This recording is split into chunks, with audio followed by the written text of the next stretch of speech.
Good morning. Thank you for the opportunity to speak today about lecciones aprendidas sobre BEVAR, as we've developed our fenestrated and branched EVAR program at the University of Massachusetts.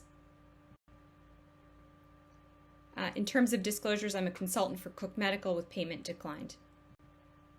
The objectives today are to share lessons regarding case planning, preoperative and intraoperative care, as well as in-hospital postoperative care of our fenestrated and branched patients. We've learned several lessons since the program first began. We first started conducting these cases with a dedicated anesthesia and OR nursing team. We had a single hybrid OR with fixed imaging equipment in the era of 2008. We were doing only physician-modified endografts, or PMEGs, and these were 2 attending cases where the resident and/or fellow would start the cut-downs in the groins while the faculty would do the back table modification of the endograft. We started with an aortogram to identify target arteries and marking catheters to guide cannulation. Lumbar drains were placed at the start of all cases that were 4-vessel cases. Patients were sent to the surgical ICU with a hematocrit goal of 30%, with lumbar drain protocols for prevention and management of spinal cord ischemia, and clopidogrel was started postoperatively. These cases required good quality imaging, of course. We need curved multiplanar reformatting software for creating center lines and doing all of the measurements. And the case planning would lead to the surgeon drawing out the anatomy and the plan, including things like arc length and clock positions. Fenestrations were used almost exclusively, and the guiding principle was to find healthy seal zone, but also try to stay with 3 fenestrations whenever possible. And the first analyses we did of the first 49 cases were very favorable, with a 30-day mortality rate of only 4% and a 94% technical success rate. Survival was 92% at 1 year. By just a few years into the program, we had already made a number of changes, though. We did have a brand new hybrid OR that opened, and this was really vastly superior imaging equipment that allowed us to use fusion technology for the first time. This allowed us to drastically reduce the amount of contrast we were using. We stopped doing an aortogram at the beginning of the case, and we stopped placing marking wires in all the target vessels. We were also able to get access to company-manufactured devices, and while it was nice to have the drawings now done for us, there were some even more significant advantages beyond just this. There were so many more device designs and configurations available to us. There was no need for time-consuming back table modification. We did decide that we should analyze this just to be sure, but we were pretty sold that we preferred the company-manufactured devices. So what is that evidence? This was a 2018 publication using a matched cohort of 41 CMD and 41 PMEG. We then analyzed a number of outcomes. We saw that there was no difference in 1-year survival, type 1 or 3 endoleak, target artery patency, but there was a difference in terms of 1-year reinterventions that favored the use of CMDs. We had also looked at an analysis of our first 100 cases overall, and again, we were encouraged by the 30-day mortality rate being only 3%, with no incidence of MI, paralysis, or stroke. We did have some issues with access site complications early on, however. Our survival was 87% at 400 days. But we were well aware that there are no high fives in vascular surgery. You can never congratulate yourself. And as our experience grew, we were anecdotally noting a wide range of reinterventions that were needed. And we presented this analysis in September of 2017, noting a 25% reintervention rate for these patients over a mean follow-up of 35 months. The most common indications were endoleak and target artery stenosis or occlusion. And while the vast majority were treated endovascularly and percutaneously, 51% did require a hospital admission. Fortunately, the reinterventions themselves were ultimately successful in 94% of cases. But the study caught the attention of a lot of critics of BEVAR who felt that a 25% reintervention rate was just too high. But from the perspective of those of us interacting with these patients, however, we recognized how sick they were. And they would never have even gotten a repair if open had been the only option to them. So essentially, we felt as though we had converted a complex aneurysm disease into a chronic medical issue rather than a high-stakes acute surgical condition. So we kept going, but we were always looking at our outcomes and making changes as needed, and continuing to evaluate and adopt new technologies as they became available. Of course, the transition to predominantly CMDs allowed us to begin using different delivery systems and preloaded configurations, etc., We were now using branches far more commonly, with the decision guided largely by the diameter of the aorta at the level of the target vessel. We also transitioned away from the use of high flex ansels through a multiply punctured valve in the contrasheath, and instead we were now using more steerable sheaths with selection of all targets with Rosen wires, but then sequential placement of bridging stent grafts. The planning of a CMD, of course, requires a solid understanding of all available design parameters and how to make patient anatomy to guide your decision making.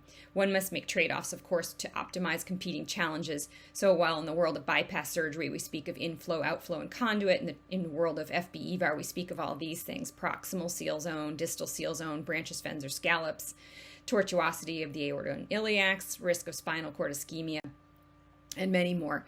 Essentially, we're looking for a durable repair, but with a device that isn't too long, and branches or fens that aren't right on top of each other, and that can facilitate easy cannulation with preloaded catheters or wires, unless that makes the outer device of the diameter too big, which leads to the next issue of how the device will be introduced, etc. So if I'm making it sound complicated, that's intentional to illustrate the many different considerations.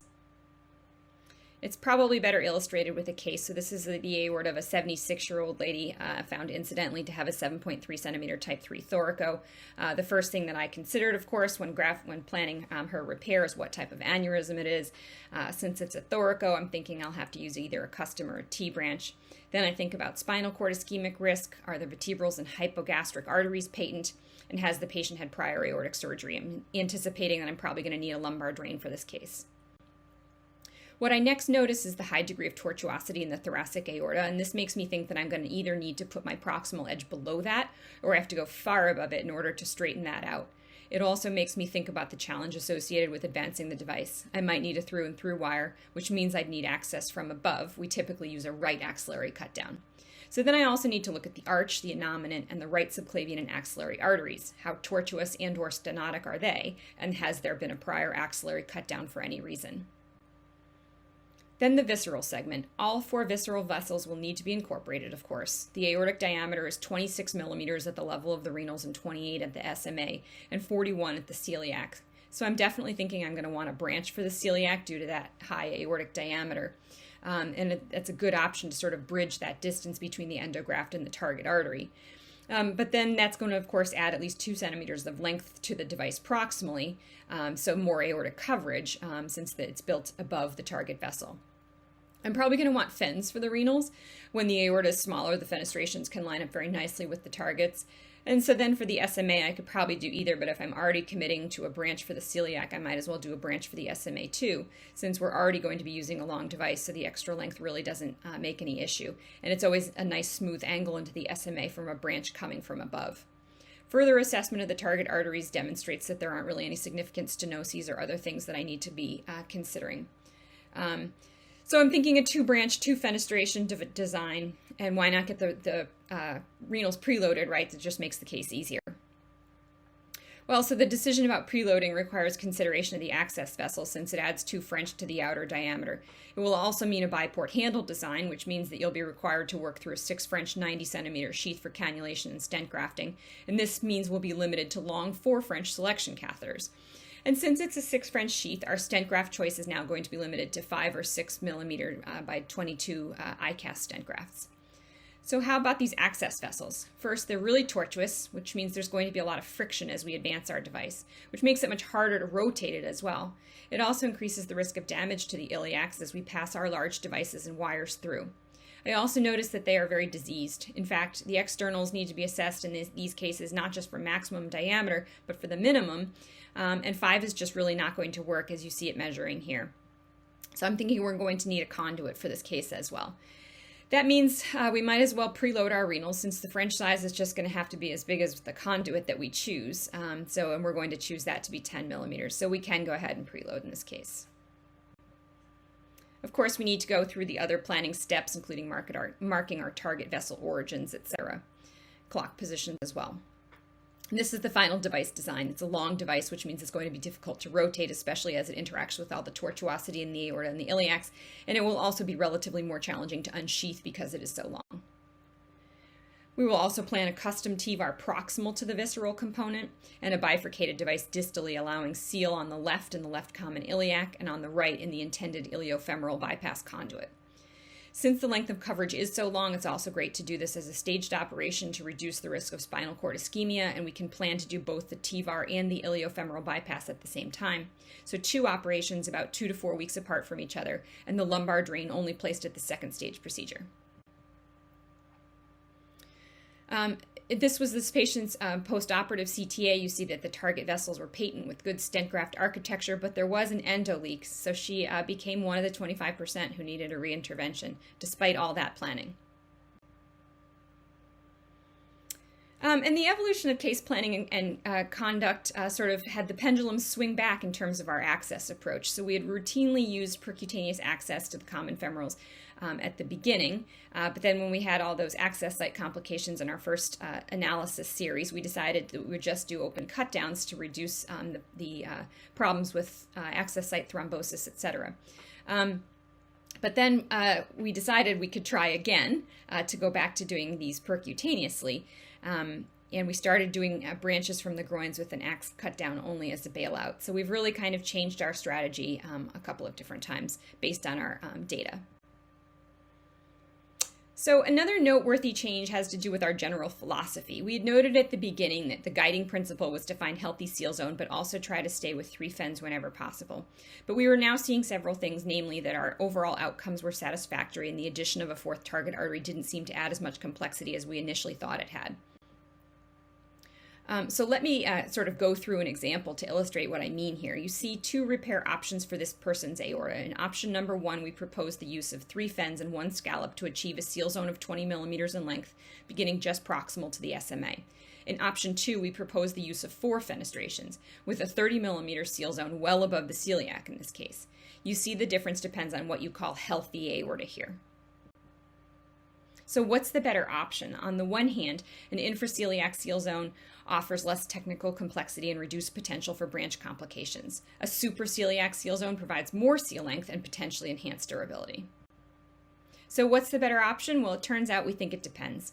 In this study, we looked at a number of outcomes comparing 3 fen versus 4 fen repairs, and we found that among 175 FB-EVAR, there was no difference in 30-day outcomes, 1-year survival, target artery patency, or rear intervention.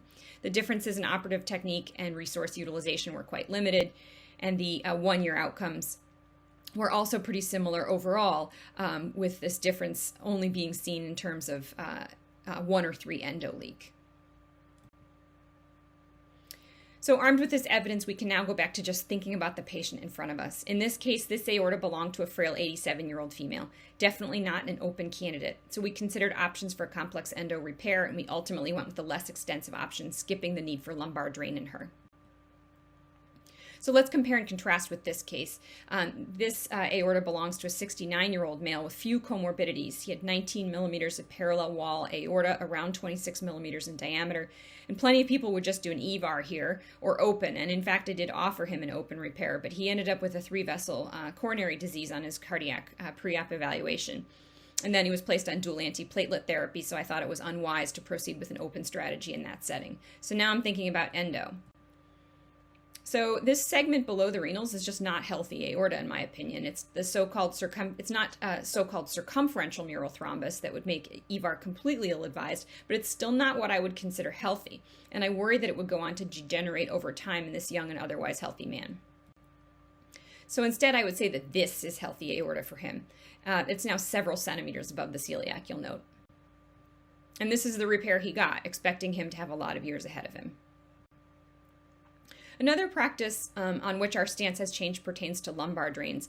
We had noted at the beginning that lumbar drains were always placed in 4-vessel cases, but we were seeing several things. Our spinal cord ischemia rates were low, and lumbar drains often didn't seem to work, and they added significant case complexity. So we decided to study this too, and among our first 256 consecutive cases, 100 drains had been planned, and we presented this in September of 2019. What we found was that of the 100 intended drains, 98 were placed, and the 2 most common complications were failure to maintain function even for 24 hours and asymptomatic blood in the CSF. The bleeding complications were not common, but were serious when they did occur. 3 patients were affected. They all had both an intraventricular and subarachnoid hemorrhage, and they all presented with back pain. One of these patients had persistent symptoms thought to be due to normal pressure hydrocephalus that ultimately was managed requiring a VP shunt. So we've made some changes over time here too. Any complaint of back pain prompts axial imaging and immediate drain closure. We no longer initiate clopidogrel until post-op day 7, and drains are only placed when coverage above the celiac, 4 centimeters above the celiac is going to be required. But the lumbar drain discussion brings us to the discussion of aneurysm extent and case complexity. We felt as though we were reaching a point where we were getting increasingly aggressive about the complexity of our repairs and the fragility of the patients we were treating. So we wanted to again analyze our outcomes. We divided the cohort into 3 time periods, each with 84 patients. We defined repair complexity as increased aneurysm extent and number of target vessels included. And we see that aneurysm extent has definitely increased overall, with thoracoabdominal aneurysms as our dominant repair type now. We've also been approved to do arch cases. Despite these measures of increased case complexity, we still enjoy good overall survival at 1 year, 87% in our recent experience, and target artery patency has also remained unchanged. There was one notable exception in freedom from type 1 or 3 endo leak. We interpreted this as a reflection in the number of opportunities for a type 1 or 3 endo leak to occur, since each target vessel is at risk for both its proximal and distal seal zones as well as any junctions. We felt that our results still justified these more complex cases, though, as we have gained additional experience. So now that we're feeling pretty decent about our results, and that's even in the face of some pretty complicated repairs, we have to ask the question, who should not get fenestrated and branched EVAR? Our investigational device exemption clinical trial includes only patients who are deemed unfit for open repair, but it also excludes patients whose survival isn't expected to be greater than 2 years. So who are these people that are both too sick but healthy enough? And how can we do any better than just the so-called eyeball test now that we've accumulated some data? We conducted a retrospective review of medical records and prospectively collected data on all FB-EVAR between November of 2010 and February of 2019.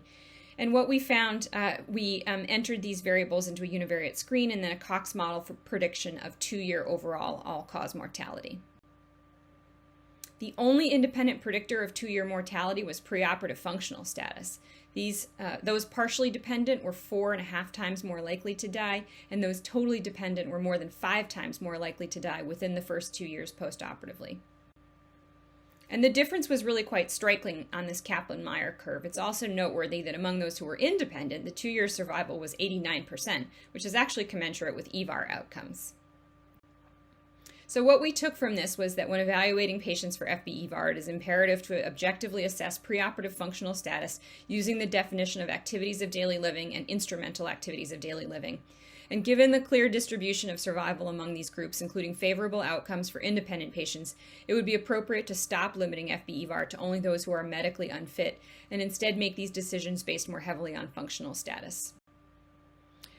So in summary, there are plenty of things that we've learned. Some lessons about case planning include that while technically challenging, the single most important aspects of these cases is the planning, and getting a good seal zone, even if it means adding a vessel or 2, is worthwhile. Judicious use of lumbar drains and antiplatelet agents is advised, and it's important to objectively assess preoperative functional status using these definitions. Intraoperative conduct, focus, communication, and a strong assistant are more important for these cases than most all others. One should always be looking for ways to reduce blood loss and hypotension to keep spinal cord ischemia rates low, and one must be mentally prepared to troubleshoot things you never could have anticipated, no matter how many cases you've done. So, lessons about having an FB-EVAR practice: one must constantly walk the fine line between relentless confidence and constant humility. And there will be plenty more lessons to come. Thank you.